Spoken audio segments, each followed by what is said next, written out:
एकदा नतमस्तक होऊन माझ्या कीर्तन रूपी सेवेला सुरुवात करते. लाडकी लेक मी संताची, लाडकी लेक मी संताची, लाडकी लेक मी संताची, लाडकी लेक मी संताची, लेक मी संताची, लाडकी लेक मी संताची, ओ लाडकी लेक मी संताची, लाडकी लेक मी संताची.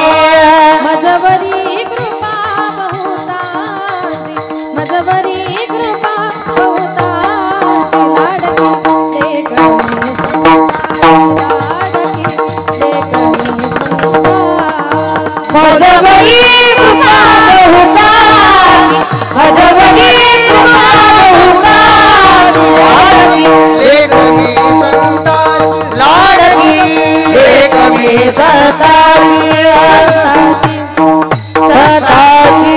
लाडकी लेक मी संताची, मजवर कृपा बहुतांची, मस्तक हे पायावरी वारकरी संताच्या प्रस्तुत प्राप्त प्रसंगी कीर्तन रूपी सेवे करता निवडलेला अभंग संत सम्राट वैराग्याची मूर्तिमंत पुतळी वारकरी संप्रदायाचे कळस विश्ववंदनीय श्रीमंत तुकोबा यांचे शिष्य पिंपळनेर वासी निळोबा यांचा चार चरणाचा आपल्या गुरूंच्या ठाई असणाऱ्या अपार गुरुनिष्ठेचं वर्णन करणारा गोड असा अभंग आजच्या या कीर्तन रूपी सेवे करता निवडला. विठाल विठाल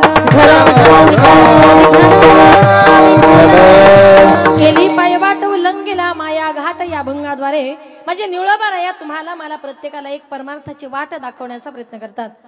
संत महात्मे ज्या वाटेने गेलेले आहेत ती वाट माझे निळोबारे तुम्हाला मला प्रत्येकाला दाखवणार आहे. हा वारकरी संप्रदाय जर बघितला तर हा वारकरी संप्रदाय 5 अशा महान संतांवर आधारलेला आहे. या वारकरी संप्रदायाचे 5 असे महान संत आहेत.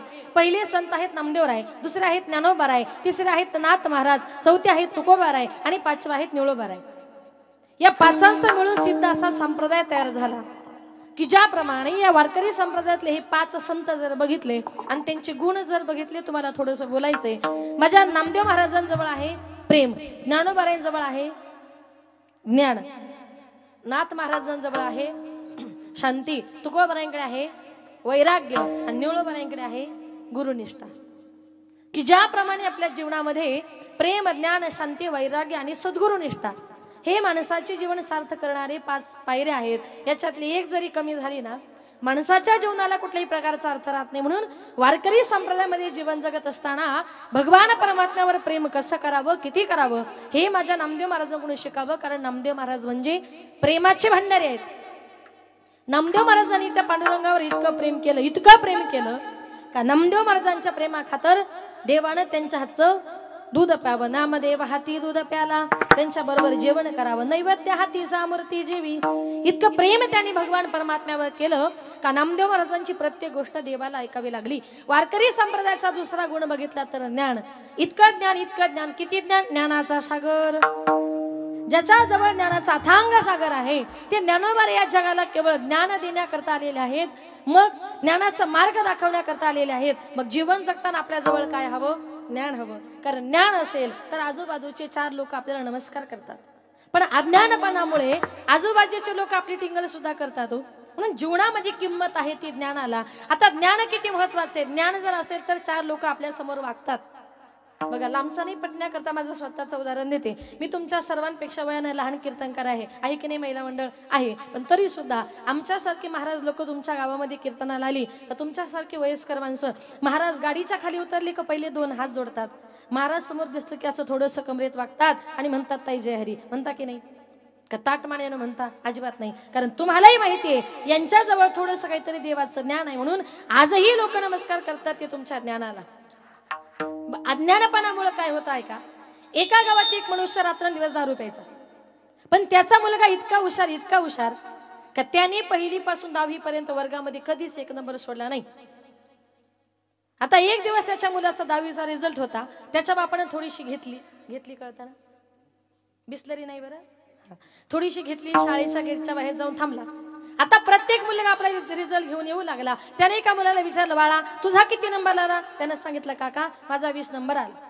दुसरा मुलगा आला, किती नंबर आला? माझा 15 नंबर आला. तिसरा मुलगा आला, किती नंबर आला? माझा 12 नंबर आला. आता याचाच मुलगा आला, तो बाप म्हटला, मग पिंट्या वर्गामध्ये काय दिवे लावले? तो पिंट्या नाचू लागला, उड्या मारू लागला. म्हटला, बाबा अहो सगळ्या वर्गामध्ये माझा 1 नंबर आला. तो बाप म्हटला, पिंट्या अरे लाज वाटत नाही का तुला? म्हटलं काय झालं बाबा? अरे लोकांच्या पोरांचे 15-15, 20-20 नंबर आणि तुझा फक्त 1च नंबर. याला कारण का? त्याच्या जवळ असलेलं अज्ञान. जीवन जगताना तुमच्या जवळ अज्ञान नको, तुमच्या जवळ काय पाहिजे? ज्ञान पाहिजे. आणि ज्ञानाचा मार्ग दाखवण्याकरता ज्ञानोबा या जगामध्ये आलेले आहेत. म्हणून संत महात्मे म्हणतात, ज्ञानोबरायांजवळ इतकं ज्ञान. ज्ञानियांचा राजा गुरु महाराव. वारकरी संप्रदायाचा 3रा गुण म्हणजे शांती, शांतता. इतकी शांतता, इतकी शांतता, एवढा अंगावरी थुंकला, प्रसाद देऊन मुक्त केला. शांतीची गाडी घ्यायची असेल तर पैठणला जावं लागेल. तुम्ही सांगाल पैठणला जायची काय गरज आहे? आमच्या गावात आहे शांताबाई, पण तुमच्या गावातली कामाची नाही का? शांतता जर बघायची असेल तर पैठणला जावं लागेल. इतकी शांतता. नाथ महाराजांना शांती ब्रह्म नावाची पदवी प्राप्त झाल्यानंतर एकानं ठरवलं त्यांना राग आणायचा. सगळ्या जगाला प्रसंग माहिती आहे. 108 वेळा यवन अंगावर पान खाऊन थुंकला. अंगावर थुंकला, अपशकुन झाला की महाराज गंगेवर जायचे, स्नान करायचे, परत यायचे. तो थुंकला की महाराज परत जायचे. पान चावणारा कंटाळला, तोंड दुखायला लागलं, खाली उतरला, सांगितलं महाराज मला माफ करा. महाराजांनी सांगितलं माफी मागण्याची गरज नाही, तू माझ्या अंगावर पान खाऊन थुंकल्यामुळे मला इतकं मोठं पुण्य मिळालं. म्हटले कसं काय? थुंकल्यावर पुण्य कसं? नाथ महाराज म्हटले, बाबा तू माझ्या अंगावर 108 वेळा पान खाऊन थुंकल्यामुळे मला गंगेचं 108 वेळा स्नान करण्याचं पुण्य माझ्या पदरी पडलं. इतकी शांतता. रस्त्याने चालताना एखादा माणूस चुकून गाडीतून थुकला तर लोक त्याला बस अडवून मारतात. इतकी शांतता आपल्या जवळ. आपण कधी नाथ महाराज होऊ शकत नाही. आणि म्हणून जीवनामध्ये शांतता किती महत्वाची बघा. नाथ महाराज गंगेवर स्नान करता गेले. एक विंचू पाण्यामध्ये तडफडत होता. महाराजांना वाटलं त्याला वाचवावं, म्हणून महाराजांनी त्या विंचवाला आपल्या हातावर घेतलं. आता विंचवाला हातावर घेतल्याबरोबर वाचवल्याबद्दल तो महाराजांना थँक्यू म्हणायला असेल का? त्याचा स्वभाव सगळ्या जगाला माहिती. काय केले त्याने? लगेच नांगी मारली. नांगी मारली, हाताला झटका बसला, विंचू पाण्यामध्ये पडला. तो पुन्हा तडफडू लागला. महाराजांना वाटलं त्याला परत वाचवावं. महाराजांनी त्याला परत हातावर घेतलं. त्यानं पुन्हा नांगी मारली. एक मनुष्य म्हटला जाऊ द्या ना, मरू द्या. अहो तुम्ही त्या विंचवाला वाचवण्याचा प्रयत्न करताय, पण त्याला कुठं कळतंय तुम्ही त्याला वाचवताय. अहो जाऊ द्या ना, मरू द्या. नाथ महाराज म्हटले तसं नाही. नांगी मारणं हा त्याचा स्वभाव आहे, पण त्याला वाचवणं हा माझा स्वभाव आहे. म्हणजे थोडक्यात काय, एखादा मनुष्य जर वाईट वागतोय मग मीही त्याच्यासारखं वाईटच वागायचं. मग त्याच्यात आणि आपल्यात बदल काय राहिला? तो त्याचा वाईट वागायचा स्वभाव सोडत नाही ना. आपण आपलं चांगलं वागण्याचा स्वभाव सोडू नका. ही शांतता माझे नाथ महाराज तुम्हाला मला प्रत्येकाला शिकवतात. आणि त्याप्रमाणे बघा, जसा तो त्यांचा स्वभाव आहे तसा स्त्रियांचा सुद्धा एक स्वभाव आहे. काय माहितीये? पोटामध्ये काहीच ठेवायचं नाही. बघा, स्त्रियांच्या पोटामध्ये कधीच काही राहत नाही. एखाद्या बाईला जर एखादी गोष्ट माहिती पडली तर ती अशी पटकन शेजारणीकडे पळत जाते आणि तिला म्हणते, बाई तुला म्हणून सांगते, दुसरीला सांगू नको. तिला सांगितलं की दोघी जणी उठतात आणि अजून दोघींच्या घरात जातात. तिला म्हणतात, बाई तू जवळची म्हणून सांगते, पण दुसरीला सांगू नको. असं करता करता 2च्या झाल्या 4, 4च्या झाल्या 8, 8च्या झाल्या 16, 16 झाल्या 32. असं करता करता 5 मिनिटाच्या आत बातमी गावभर पसरते. टीव्ही पेक्षा सुद्धा जलद वेग असतो. म्हणून म्हटलं तू स्त्रियांचा स्वभाव आहे आणि चांगला आहे आमचा स्वभाव. पोटामध्ये काही राहत नाही. एका प्रश्नाचं खरं खरं उत्तर द्या पुरुष मंडळ.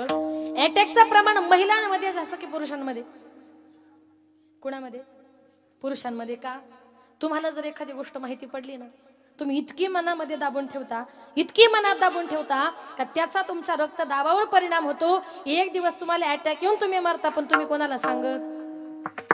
पण आमच्या बाया बघा किती मोकळ्या मनाच्या. एखादी गोष्ट माहिती पडली का लगेच गावात सांगून मोकळ्या. आणि इथं बसलेल्या प्रत्येक पुरुषाला सांगेल, तुम्हाला जर अटॅक येऊ नये असं जर वाटत असेल तर एखादी गोष्ट माहिती पडली तर पहिली बायकोला सांगा, म्हणजे गावात तरी ती सांगेल. अटॅक येऊ द्यायचा नसेल काय. म्हणून माणसानं मोकळ्या मनाने जीवन जगलं पाहिजे. काय? स्त्रियांचा तो स्वभाव आहे. अंतरीचे धावे स्वभावे बाहेरी, अंतरीचे धावे स्वभावे बाहेरी, अंतरीचे धावे स्वभावे बाहेरी, अंतरीचे धावे स्वभावे बाहेरी, अंतरीचे धावे स्वभावे बाहेरी, अंतरीचे धावे स्वभावे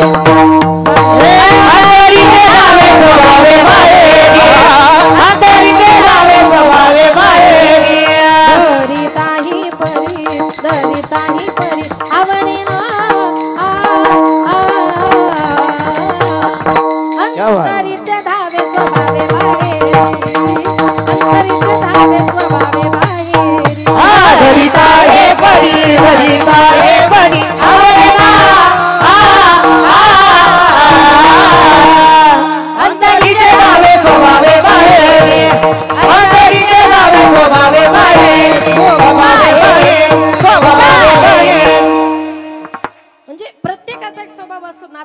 याच्यातून आपल्याला शिकवतात की तो समोरचा ज्याचा स्वभाव आहे म्हणून तो चांगला वागायचा स्वभाव, तो वाईट वागायचा स्वभाव जर सोडत नाही तर आपणही आपला चांगला वागायचा स्वभाव सोडू नका. वारकरी संप्रदायाचा पुढचा गुण जर बघितला तर वैराग्य. इतका वैराग्य का तुकोबारायांच्या घरचं वैराग्य जर पाहिलं तर तुकोबारायांच्या घरामध्ये झोपलं की घर चंद्रमोळी, केळीवर नारळी, चुलीवर हारळी. तुकोबारायांच्या घरामध्ये झोपलं की आकाशातला चंद्र वरती दिसायचा. पाणी पिण्यासाठी केळीवर एक नारळाची करवंटी होती आणि पाऊस आला की सगळ्या चुलीवर पडायचा, चुलीवर हरळ उगवायची. याचा अर्थ काय? तुकोबारायांच्या घरातली चूल सुद्धा कधी पेटत नव्हती. तुकोबारे म्हणजे सर्वसामान्य व्यक्ती नव्हती. तुकोबारे म्हणजे पूर्वीच्या काळचे श्रीमंत सावकार. एक दिवस चोरांना वाटलं तुकोबारायांच्या घरी जाऊन चोरी करावी. बरं, चोर तुकोबारायांच्या घरी चोरी करण्याकरता गेले. एका प्रश्नाचं जरा उत्तर द्या. आपल्या घरी जर चोर चोरी करायला आले तर पहिले कुठून डोकून बघतात? काही कल्पना? कुठून? तुम्ही चोरी केलीच नाही वाटतं. किती प्रामाणिक आहात बरं. पहिले कुठून डोकून बघतात? खिडकीतून. त्यांच्या घरामध्ये काय काय आहे खिडकीतून डोकावून बघितलं तर एका चोराला असं दिसलं, ज्यांच्या घरामध्ये चोरी करायला आलोय त्या घरामध्ये एक माता अंगावरचा पांघरता पदर जमिनीवर अंथरून 2 मुलांना आपल्या पदरावर घेऊन झोपली होती. थंडीचे दिवस होते. ती आई आणि त्यांची मुलं थंडीमध्ये कुडकुडत होती. चोरांनी विचार केला की अरे, आईने कडकडत्या थंडीच्या दिवसामध्ये ज्यांना अंगावर घ्यायला गोधडी सुद्धा नाही त्यांच्या घरात काय असणार? चोर तुकोबारायांच्या घरी चोरी करण्याकरता आले. तुकोबारायांच्या घरातून काही नेलं नाही, पण तोंड लपवण्याकरता जी काही घोंगडी आणली होती ना ती तुकोबारायांच्या बायकोच्या मुलांच्या अंगावर टाकली आणि चोर आपल्या घरी निघून गेले. आम्ही सदैव सुडाके जवळ येता चोर दाके, आम्ही सदैव सुडाके जवळ येता चोर दाके, आम्ही सदैव सुडाके जवळ येता चोर दाके. आवाज आम्ही सदैव सुडाके जवळ येता चोर दाके. जाऊ बुडती भिके कुत्रे घर राखीती, कुत्रे घर राखीती. नंदनु कायसी सांगा, नंदनु कायसी सांगा, नंदनु कायसी सांगा, नंदनु कायसी सांगा. कुत्रे घर राखीती, कुत्री घर राखीती. नांदनु कायसी सांगा, नांदनु कायसी सांगा, नांदनु कायसी सांगा, नांदनु कायसी सांगा. जवळ येता चोर दाके, जाऊ पुढती भिके कुत्रे घर राखीती. सदैव सुडाके जवळ येता चोर धाके, जाऊ पुढती भिके कुत्री घर राखीती. आम्ही सदैव सुडके. मॉनिटर बंदच केले का? थोडं मग रिटर्न द्या ना. गायनाला मला इको देत जा. यांचा आवाज द्या थोडा कडक करा. थोडं संगीतही महत्वाचं आहे ना, पण जास्त नको. आम्ही सदैव सुडके जवळ येता चोर धाके, जाऊ पुढती भिके कुत्रे घर राखीती. तुकोबाराय म्हणतात आमच्या घराचं रक्षण चोरांनी करावं, कुत्र्यांनी करावं. हे माझ्या घरचं दुर्दैव. म्हणजे इतकं वैराग्य माझ्या तुकोबारायांकडे होतं. याचा अर्थ काय? आमच्या तुकोबारायांना हा दुःखरूपी संसार हा प्रपंच करायचाच नव्हता. कारण का? तुकोबारायांना संसारापेक्षा परमार्थाचं जास्त आकर्षण होतं. पण आपल्या प्रपंचाबद्दल काय बोलावं? आपला धड परमार्थ नाही ना आपला धड प्रपंच नाही. म्हणजे आपला परमार्थ फाटका आणि संसार तुटका. म्हणजे आपला परमार्थ म्हणजे सवडीचा, जमलं तर करायचा. बघा, श्रावण महिन्यामध्ये तुमच्याकडे पोथी लावतात का? काहीतरी ग्रंथ लावतात. मग तो ग्रंथ ऐकण्याकरता सुनबाई जाते का सासूबाई जाते? हो, तुमच्याकडे कोण जातात? सुना जात असतील ना? नाही मग कोण? सासूबाई जाते. नाही, दोघी जाऊ शकत नाही, ती मालिका बघते घरी. कोण जाते? सासूबाई. आता सासूबाई जर पोथी ऐकायला चालली ना तर सुनबाई म्हणते सासूबाई तुम्ही पोथी ऐकायला चालल्यात ना, मग बसल्या बसल्या तुम्हाला काय काम, जरा थोडासा कापूस न्या आणि बसल्या बसल्या जरा वाती वळा. आता सासूबाई कापूस घेऊन चालली का सुनबाई परत म्हणते सासूबाई अहो पोथी ऐकायला चालल्यात ना, जरा बसल्या बसल्या वाती वळा. आणि वाती वळता वळता तुमच्या नाती फार त्रास देतात, त्यांना पण घेऊन जा पोथी ऐकायला. म्हणजे आपला परमार्थ कसा माहितीये? ऐकायला पोथी, वळायला वाती आणि सांभाळायला नाती. लक्षात आलं ना तुमच्या? म्हणजे आपला परमार्थ म्हणजे समडीचा जो मेल तसा करायचा, पण तुकोबारायांनी असा परमार्थ केला नाही. मनापासून देवाचं चिंतन केलं आणि हे सगळे गुण ज्या गुणावर आधारित आहे ती म्हणजे अपार गुरुनिष्ठा. इतकी गुरुनिष्ठा का गुरुपेक्षा शिष्य वरचढ ठरावा. जवळच इंद्रायणीच्या डोहामध्ये बुडालेल्या अभंगवरती काढण्याकरता माझ्या जगद्गुरु तुकोबारायांनी बिना अन्न पाण्याविना 13 दिवस उपोषण केलं.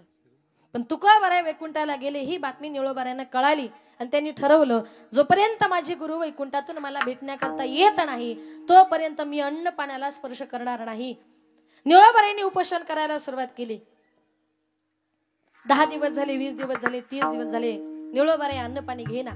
पांडुरंग परमात्म्याला सगळं पडलं. पांडुरंग परमात्मा गेले. सांगितलं निळोबाराया काहीतरी खाऊन घ्या, काहीतरी पिऊन घ्या. तुकोबाराय वैकुंठाला गेले, परत खाली येणं शक्य नाही. निळोबाराय देवाला म्हणतात, देवा तुझं लागे येथे बोलाविले कोणी, प्रार्थीला वाचून आला सिगा, प्रार्थीला वाचून आला सिगा, प्रार्थीला वाचून आला सिगा. अरे तुला इथं कोणी बोलवलं? ऐका निळोबाराय काहीतरी खाऊन घ्या. निळोबाराय म्हणतात, अरे तुम्हाला खाण्यापिण्याचा आग्रह करतोय ना, मी तुला ओळखत नाही. निळा म्हणे आम्ही नोळखी जे देवा आणि तुका याचा धावा करीत असो. अरे धावा करतोय माझ्या तुकोबारायांच्या, तुला इथं कोणी बोलवलं? 30 दिवस झाले, 40 दिवस झाले, 42व्या दिवशी वैकुंठाला गेलेले तुकोबाराय निळोबारायांना भेटण्याकरता परत खाली आले. त्याला म्हणतात गुरुनिष्ठा. ही गुरुनिष्ठा निळोबाराय तुम्हाला मला शिकवतात. म्हणून संत महात्म्यांनी जो मार्ग तुम्हाला मला सांगितला, मार्ग दावणी गेले आधी दया निधी संत चालू जाता, चालू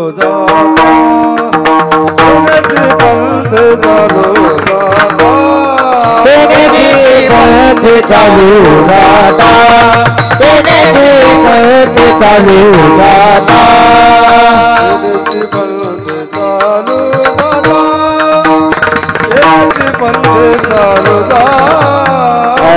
इनके पंथ चालू जाता, चालू जाता न पडे गुंडा कोटे काय,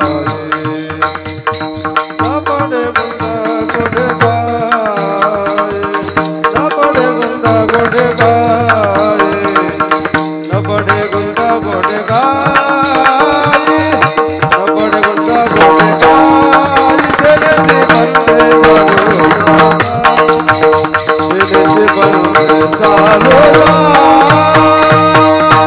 चालू जाता, चालू जाता, चालू जाता. वा वा. मार्ग दावणी गेले आधी दयानिधी संत ते नेची पंथे चालू जाता, न पडे गुंता कोठे काही किंवा वेद मार्गे मुनी गेले. त्यांचे मार्गी चालालो, ज्या मार्गाने संत महात्मे गेलेत ना त्या मार्गाने वाटचाल करण्याचा प्रयत्न करा. आणि हीच परमार्थाची पायवाट माझ्या निळोबारायांनी तुम्हाला मला प्रत्येकाला दाखवून दिली. अभंगाची केली पाय,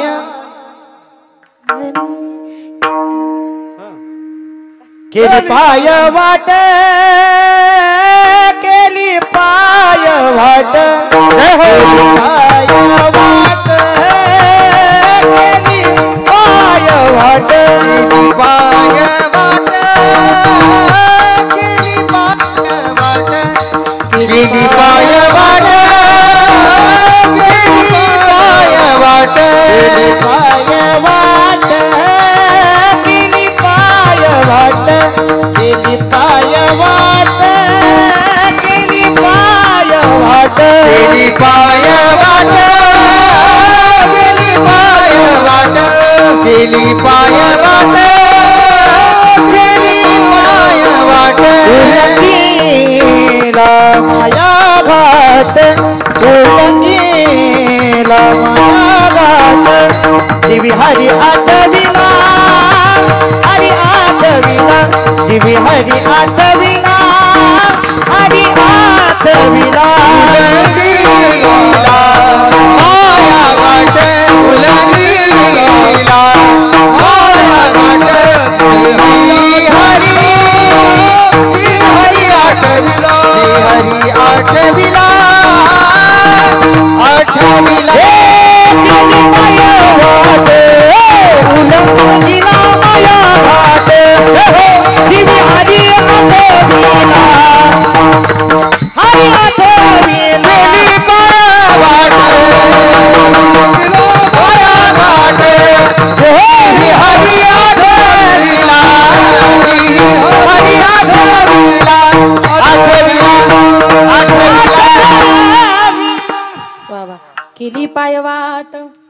उल्लंघिला माया घाट.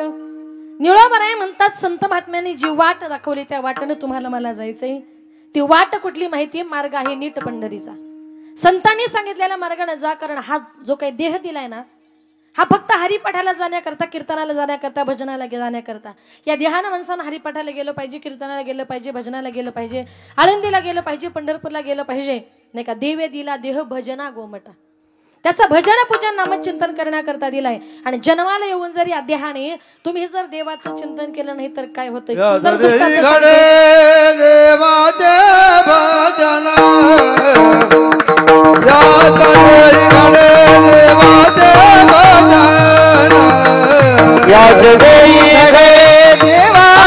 भजन आणि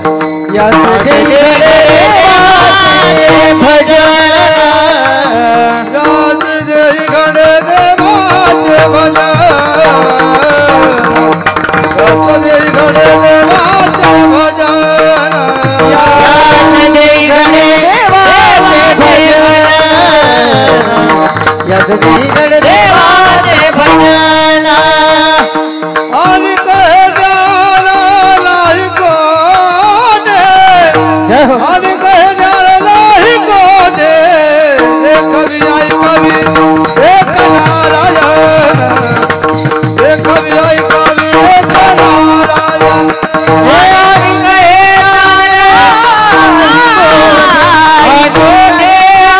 नाही कोणे. कवी आई कवी एक नारायण, एक कवी आई कवी एक नारायण. कवी जन्माला येऊन जर या देहाने देवाचं चिंतन जर नाही केलं तर काय होतं? एक सुंदर दृष्टांत सांगते, प्रत्येकानं लक्षपूर्वक ऐका. एका जंगलामध्ये एका झाडावर एक माकड आणि माकडीन दोघ जण बसले होते. लक्ष आहे ना तुमचं? महिला मंडळ कुठे बसले होते? लक्ष नाही? झाडावर कोण बसले होते? माकड आणि वा वा, म्हणजे लक्ष आहे तुमचं. माकड आणि माकडी दोघ जण नवरा बायको झाडावर गप्पा मारत होते. गप्पा मारत असताना तेवढ्यात त्या विहिरीतून आकाशवाणी झाली, जो कोणी प्राणी या विहिरीमध्ये उडी मारेल त्याला मनुष्य जन्म प्राप्त होईल, आणि जो कोणी मनुष्य या विहिरीमध्ये उडी मारेल त्याला प्राण्याचा जन्म प्राप्त होईल. आता ती माकडीन थोडीशी भावनिक होती. स्त्रियांचं मन कसं जरा भावनिक असताना ती माकडीन थोडीशी भावनिक होती. ती माकडीन त्या माकडाला म्हणते, अहो आपल्याला मनुष्य जन्म प्राप्त करण्याची संधी आली, चला मारायची का विहिरीत उडी? त्या माकडानं सांगितलं नको, बरं आहे आपलं माकडाचं या झाडावरून त्या झाडावर. तिने सांगितलं ऐका, अहो मनुष्य जन्म मिळणं म्हणजे फार अवघड आहे. एक एक योनी कोटी कोटी फेरा, एका एका योनीमध्ये कोटी कोटी फेरे मारल्यानंतर माणसाला तो मनुष्य जन्म प्राप्त होतोय. मग आता अनासे आपल्याला मिळणार आहे, बरं नाही कशाला म्हणता? ते माकड म्हटलं नको. ती म्हटली ऐका माझा ऐका, मनुष्य जन्म मिळणं दुर्लभ आहे. श्रीहट्ट झाला होता, त्यानं सांगितलं तू इतकी हट्ट करते ना, मग ठीक आहे आपण दोघांनी उडी मारायची, पण उडी मारताना दोघांनी बरोबर, नाहीतर मी मारायचं उडीन तू राहायची झाडावर बसून असं नको व्हायला. ती म्हटली तेवढा बायकोवर विश्वास नाही का? नसेल तर म्हटली हात पकडा, हवं तर तुम्ही 1 2 3 म्हणा, आणि तुम्ही 3 म्हटले की आपण दोघांनी विहिरी मध्ये उडी मारायची. म्हटले ठीक आहे. त्या माकडाने आपल्या बायकोचा पॅक असा हात पकडला. ते माकड म्हटलं 1 2, उडी तरी मारू द्यायची होती. ते माकड म्हटलं 1 2 3, 3 म्हटलं की दोघांनी त्या विहिरीमध्ये उडी मारली. उडी मारल्याबरोबर त्या माकडाचा झाला दिव्य पुरुष आणि त्या माकडीनीची झाली सुंदर स्त्री. दोघे जण विहिरीच्या वरती आले, एकमेकांची प्रशंसा करू लागले. तिने सांगितलं प्रशंसेचं राहू द्या, इतका सुंदर मनुष्य देह प्राप्त झालाय ना, पटकन कुठेतरी जाऊ, एखादा छान गुरु करू, गळ्यामध्ये माळ घालू, हरिपाठाला काय, कीर्तनाला काय, भजनाला काय, आळंदीला काय, पंढरपूरला काय, आणि उरलेल्या या आयुष्यामध्ये या संपूर्ण मनुष्य देहाचं सार्थक करून घेऊ. त्या माकडानं सांगितलं अगं तुझ्या सांगण्यावरून माकडाचा माणूस झालो, आणि तू म्हणते आता गळ्यामध्ये माळ घालायची, आळंदी पंढरपूरला जायचं, कीर्तनाला भजनाला जायचं, म्हणजे खाणं पिणं सगळं बंद करायचं. म्हटलं माझ्याचं ते काही शक्य होणार नाही. ती म्हटली किती खाता, आता अर्ध्याला जास्त वय झालं, आता तरी माळ घाला, आता तरी सुधरा. कितीतरी बायका नवऱ्यांना सांगायचा प्रयत्न करतात, पण माकडं ऐकत. माकडाबद्दल बोलते बरं, माणसाबद्दल नाही, तुम्ही गैरसमज करू नका. माकडा ऐकायलाच तयार नाही. तिनं सांगितलं ऐका, तो म्हटला तू मला माळ घालायचा आग्रह करते ना, तू मला माळ घालशील, माझं खाणं पिणं बंद करशील, म्हटलं माझं माकडाचंच बरं, मी परत मारतो विहिरीमध्ये उडी. तिने सांगितलं ऐका नका मारू. तो म्हटला नाही नाही, तू मला माळ घालायला लावशील, मी विहिरीतच उडी मारतो. ती म्हणायची नका. ती नका नका म्हणता म्हणता त्यानं जी विहिरीमध्ये उडी मारली, उडी मारल्याबरोबर माणसाचं झालं परत माकड. बघा, जे पुरुष लोक आपल्या बायकोचं चांगलं ऐकत नाही, एक दिवस त्यांचं माकडच होतं.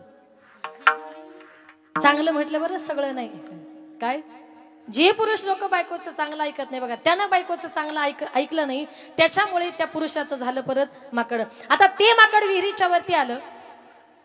आता विचार करा, त्याची बायको म्हणजे सुंदर रूपवान स्त्री आणि तिचा नवरा म्हणजे ते काळं वांदर. कसा दिसत असेल जोडा, एक कल्पना करा फक्त. ते माकड त्याच्या बायकोशी असं गप्पा मारत होतं. तेवढ्या तिथल्या प्रजेचा राजा तिथे फिरण्याकरता आला आणि फिरण्याकरता आल्यानंतर त्या राजानं पाहिला, अरे इतकी सुंदर स्त्री आणि माकडाच्या बरोबर गप्पा मारते, तिच्या जीवाला धोका आहे. म्हणून तो राजा पळत पळत गेला. त्यानं त्या स्त्रीच्या बोटाला धरलं आणि तिला घेऊन आपल्या राजवाड्याकडे गेला. ते माकड पाठीमागून रडत होतं, उड्या मारत होतं, सांगत होतं, राजेसाहेब ती माझी बायको आहे, नेऊ नका तिला, पाया पडतो, ती माझी बायको आहे. आता मला सांगा, माकडानं किती सांगितलं ही सुंदर बायको माझी आहे, मग माकडाला बायको मिळेल? म्हणून लक्षात ठेवा, आत्ताच्या काळामध्ये माकडांना बायका मिळत, लक्षात आलं का? आत्ताच्या काळामध्ये माकडांना बायका मिळत. गावकरी लगेच तरुण मुलांकडे बघायला लागले. त्यांना नाही म्हणतो मी, ज्या माईबापाला वाटतं आपल्या मुलाचं चांगलं व्हावं, आपल्या मुलाचं कल्याण व्हावं,